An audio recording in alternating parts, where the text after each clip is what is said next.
Hi, my name is Nick Kelly, and I am a co-developer in the upcoming game Clash of Spartans. Clash of Spartans will be an epic adventure game that is currently in development and should be coming out next year. I'd like to take some time right now and discuss with you the objective of the game, as well as the limitations you'll be facing at the beginning of the game and the rules of the game. Now let's start first with the objective. The objective of Clash of Spartans is for you to rule Sparta completely. In order to do this, you will have to win battles against various armies that will be coming against you. These armies will be controlled by other players who will be playing alongside you in the game, via from their PC or mobile devices. In order for you to be successful and be able to build, maintain, and strengthen the best army out there, you will need two things, and you will have these things at your disposal. The first will be gold. Gold will be used to recruit other soldiers, to get food such as livestock and grain to be able to feed them and maintain them, as well as buying better weapons and better armor. You will also be using experience points. Experience points will be used to upgrade the stats of each of your soldiers. That way they perform better in battle and they are more successful. Now let's talk about the limitations you'll be facing at the beginning of Clash of Spartans. The limitations are these. First, you will only have 300 soldiers at the beginning of the game. Now, you will also be given 1,000 gold pieces. These gold pieces can be used to recruit other soldiers, or they can be used to strengthen the soldiers you already have. Keep in mind that when you get other soldiers, you're going to need additional livestock and grains to maintain them. So you need to be strategic in how you decide on what you want to use. Now, let's talk about the rules of the game. In the game, Clash of Spartans, you will have 4 classes of warriors. The first will be Spartan warriors. Spartan warriors are like regular infantry. You will have a lot of these. They will attack at will. You'll control them. They'll have at their disposal in the beginning a basic short sword as well as shields and armor. You can upgrade these soldiers after you win battles using experience points that you receive, or using gold that you receive to buy them additional supplies. You will also have what's called javelin throwers. These are like archers. These won't be as strong as your Spartan warriors, but they'll be further in distance, so they're harder to kill.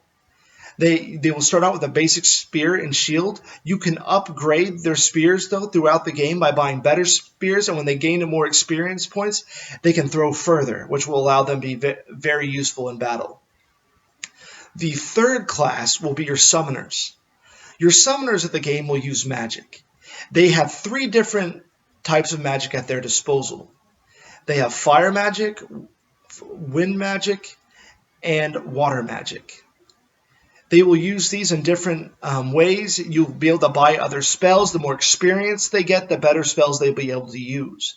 Each summoner will also be able to heal those who are in your army. Now, each army will only be allowed 2 summoners, so you need to be careful of which elements you want to use and which will be more successful for you. Be strategic. Your final class will be your Spartan hero. Each army gets 1 Spartan hero. These are very strategic, and they'll be named after different historical figures that were in Sparta at the time, as well as fictional Spartan characters. So these names will be like Leonidas and others, and you'll be able to recognize these names, and you'll be able to use them and recruit which one you want to use. What's great about these guys is you can plug them in and pull them out at will.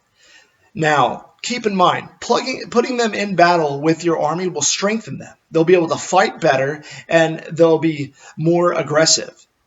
What you need to worry about, though, and why you'd want to pull them out, is if your Spartan hero is killed in battle, your army will suffer a great loss. They'll become weak, and some might even defect, which will inevitably make you lose the battle. So keep that in mind. You want to use these guys whenever the time calls for it, but don't just leave them in there, because if your Spartan hero is killed, it could cost you the battle. Now, winning the battle, as we've already discussed, will be conquest. You want to destroy and obliterate the other's army. You'll need help doing this, however. And, as we said before, you have limitations. start out with a small army. So you will be able to have alliances in this game.